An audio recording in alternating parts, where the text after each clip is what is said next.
Today I'm going to give you 10 lessons. These 10 lessons I learned from my life. So I've been working in industry since last 20 years. So last 9 years I've been working as an academic, senior academic. And before that I used to work in corporate side. So I worked in different, fashion designing and manufacturing companies. Altogether I've been working in industry in the UK since last 20 years. So I basically learned a lot. So I've done lots of mistakes and I learned from mistakes, and I created and I made up 10 points which I want to discuss with you. Is because I believe that if you follow these 10 points strictly, you're definitely going to grow your career and you're going to stay in your career, you're going to progress in your career. And if you want to jump into entrepreneurship, you're going to be a very good businessman. So the first lesson, respect your line manager. Now this is the most important, I think so, because a lot of us, we always try to challenge our line manager. We don't discuss things with a line manager. I believe line manager is one of the most honest with you, and you should have a very close connection with line manager. You should not, challenge your line manager, or you should not, go against your line manager, because this is the person who's going to promote you, going to give you a chance to show yourself, to basically to have a higher level of responsibilities. So try to get very close connection with your manager. I'll give you an example. There was a time back in days, unconsciously said to my manager that I want to be at your place, which was a wrong decision, which was totally wrong. I shouldn't have said this one. And I, personally found out that my line manager basically picked up as a negative statement, and I couldn't grow in this company. So lesson number one, stick with your line manager, respect your line manager. Whatever he says or she says, follow it. Try to have a good connection with your line manager. This is one of the important things. Number two, or second point, build up a network. This is very, very important, guys. You have to speak. Let's say you work in one of the departments, but it's not necessarily you're going to stick with the department. You can speak with other departments, and you have to speak, particularly when you have a lunch break. It's just build up your network, start speaking with other departments, try to explain yourself, your responsibilities and this time, and then you can understand who is who. So you sooner or later going to need them to get your things done, because as you know that in businesses, the departments are interlinked to each other. So if you are closer to each other, if you are friendly to each other, it's going to be very easier for you to get the things done. I'll give you an example. Back in a couple of years back, one of my friends used to work in Nando's. He was a IT gadget. He works in IT department, and I think he was the IT manager. A very, very genius person. I know him personally. He used to fix my computers like this. One day he was sad, and I asked him what happened. He looked sad. He goes that I had appraisal today and it gone well, but there's one point that really worried me up. The point was that the line manager told him that you're very good, you are genius, you get things done on time. But one problem that we having with you is that you don't talk. You don't communicate with your team members, with other staff members, because they complain that this guy looks like an alien. Come to the office, just work 9 to 5 and goes home. So you need to get a very good connection within your industry, within your company. It's very, very important, because otherwise you're not going to get promotions. So the third one, which is, I think, is going to be important, because I have seen these kind of people a lot. So the third one is be aware of the jealous people. Now, this is reality, guys. Wherever you go, wherever you work, you find one or two people always have a negative vibes. They always go against you. So whenever you tell something, they always try to demotivate you. I call them jealous people. I mean, maybe they are very open-minded, very, very, very straightforward. But try to do two things. If you come across these people, you're definitely going to come across these people. Try not to discuss your goals, your plans, that what you're going to do. For example, if I'm a lecturer, I want to do my PhD, or I want to do my certifications in higher education, I should not tell them. It's because if you tell them, you're going to start, go against you,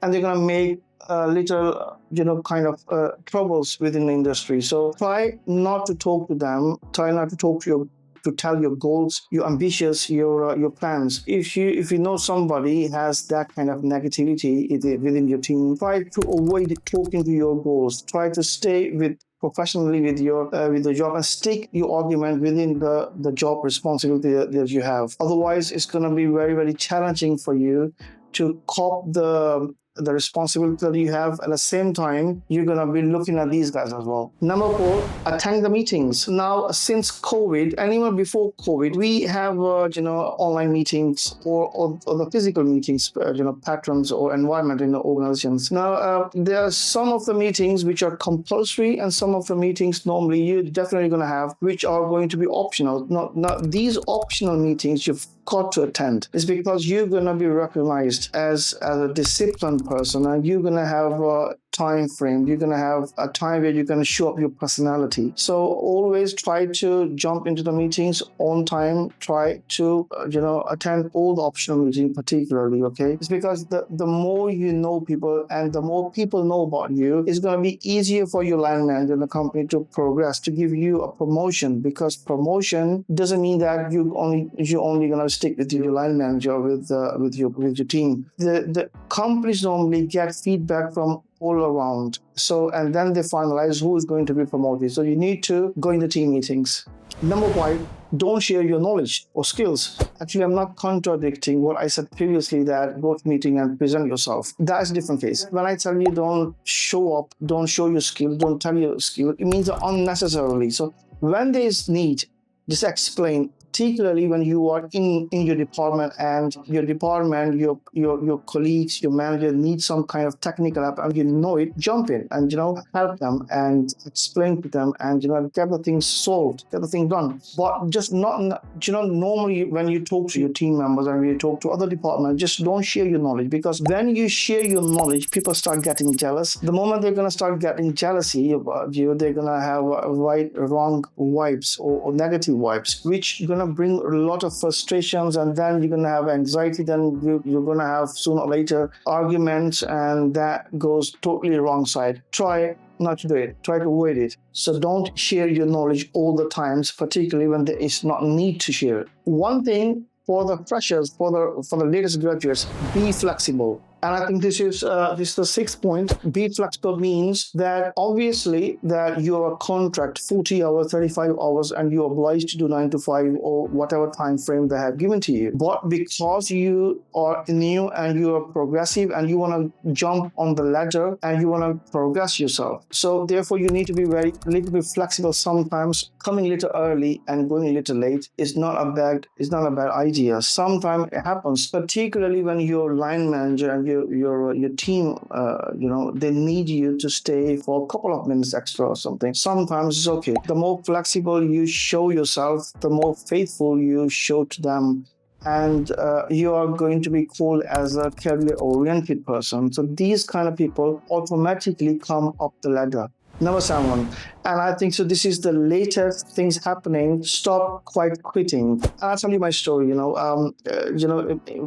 couple of years back, I used to work, and I was a kind of person who used to work in a company. If there's a problem, I used to leave the company and jump to another company. I had a problem, I used to leave this company, jump to another company. So I remember in 6 months, I just left 3 jobs, which was very weird for me. And even my family members told me that what the heck is going on here? Why are you just leaving too many jobs? The problem that I had, which I'm going to share with you today, is that I didn't discuss these things with my manager. So when I had a problem, rather than discuss with my manager and negotiate and explain my anxieties, my problems, so my manager can jump in and solve all the problems, I used to leave the job quietly. There's a couple of occasions when my ex-manager used to ask me, Ali, do you have any problems? Tell us. I had a problem with my colleague, with somebody just passed an argument to me.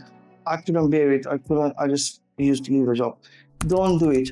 Okay, if you have a problem with a colleague, with any person, any kind of problem, okay, just don't take things in your hands. Speak with your line manager, okay? Sort this thing quietly and professionally, because otherwise you will never ever jump on the ladder. And what I learned from these lessons, because whenever I left the job to another company and left the job to another company, I stayed on one single status, 3-4 years, and then I found out that a lot of people have gone up to the ladder. They started even years after my career. So therefore, don't just quit your job quietly. Speak with your manager. There's always ways. There are always settlements and negotiations, and there are always ways to set the things down. Okay, do not just leave it like this way. Otherwise, you're never gonna progress. The eighth lesson that I learned, which is stay in your first job for at least 5 years. Yes, guys, it's important. Therefore, you have to find a job. You have to carefully select your career and job and blah blah. That's a different case. But when you found a job, when you sign a contract, stay in your job for 5 years, at least 5 years. Because if you don't do it, then you will never gonna be recognized as a skillful person for the particular industry. Okay, when you stay in the job for 5 years, it means that technically you're gonna have at least two promotions. So you're gonna go to the middle level, which means that you know the industry inside out, and you can control the managers, you can control the area managers or whatever, or you can control the employees at least, and you know the business.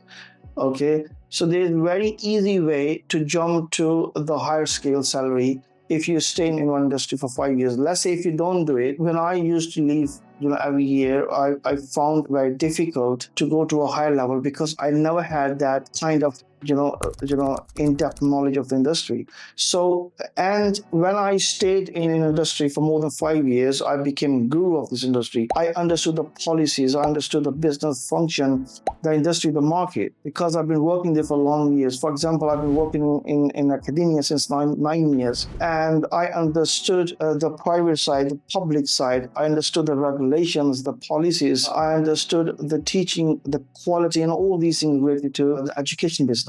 And that's why I'm a senior academic. So it is very important. It's paramount to stay in industry for at least 5 years, particularly if this is your first job. I know it's harder, but once you've gone through the 5 years time, you understand, you'll see that how big jump you're going to have in terms of your responsibilities and in terms of your salary. Number 9, you've got to learn practical skills. Important, guys. I worked in manufacturing. I worked in fashion designing companies before I joined into academia. Then when I worked in academia, I worked in different private colleges, universities. I found this is compulsory to learn how to use Microsoft Excel, how to use Microsoft Word, because you've got to do a lot of reports. So if you're very good in these two elements, in these two Microsoft products, you sorted. Okay, obviously it depends on what kind of industry you're in. You might go with extra softwares, which I used to learn, which I used to use when I was in logistics and supply chain career. But these two are paramount. Wherever you go, you're gonna be working on reporting. You're gonna be working on spreadsheets. You're going to be working on the words. Okay, so these two things you need to know. I suggest you to learn at least up to the advanced level. The expert level, obviously, you're going to go, but that's very hard to do it. But at least you need to know how to use the formulas, the advanced formulas, how to manipulate, how to play with the data. And on the other side, Word, you need to know the reporting, structure, how to write reporting, how to use other things within the Microsoft Word. So you've got to have a practical skills. Whatever industry you're in, you need to know which certificates, which courses, which IT skills you need to know. But at the moment, in general, you need to have all good IT skills. Otherwise, you can't. You're not going to control the system. The whole system basically runs through IT because that's a structure. So try to get your practical skills before you jump into a company or any kind of. Otherwise, you're going to be struggling. Any kind of businesses. And number 10, which is my last lesson I learned from my life, be patient, guys. I think so. Being an aggressive person, not necessarily shouting at people, but being an aggressive person in an industry, it definitely gonna stop your progress. Your line manager, your companies are not going to promote you. Whatever happens, doesn't matter. I know you're aggressive because you're right, but this is not the right way to express your righteousness to the industry. They don't like it. So if you have a problem with a system, with a person, again, my first point, respect your line manager. Go to your line manager, speak with your line manager, express your opinion. You just tell them and try to solve the problem. You can't just take things in your hands. Be patient. People are going to push you back because people are going to be jealous with your progress. People gossip about you. People gonna be pushing you. They post a lot of wrong statements, which gonna make you angry. But calm down, be patient, because you are going to progress. That's your aim should be. Any problem you have, again, your alignment managers. So I believe that these are the 10 points that I learned from my life, and all these points basically I've gone through and learned through my failures, through my learning, through my discussion with my line managers. And I believe that if you follow up these 10 points, you're not going to be going backwards or downwards. You're definitely going to go up and up and up. And I believe that if you stay in the market for 5 years, following these 10 points, it is very easier to hit six-figure salary in the 6th or 7th year. It's not impossible. It's possible. You just need to have a right attitude, right mental capacity. You need to be emotionally understood. You need to be emotionally intelligent and follow these 10 steps that I told you, or 10 points, okay? You're definitely going to have a very good career and very progressive career. Thank you very much for listening. If you want to give me a comment or you want to add something up which I maybe forgotten, let me know and I'll discuss with it. Thank you very much for coming. Give me your comments and let me know how you found my video. And I'll see you next time. Bye-bye.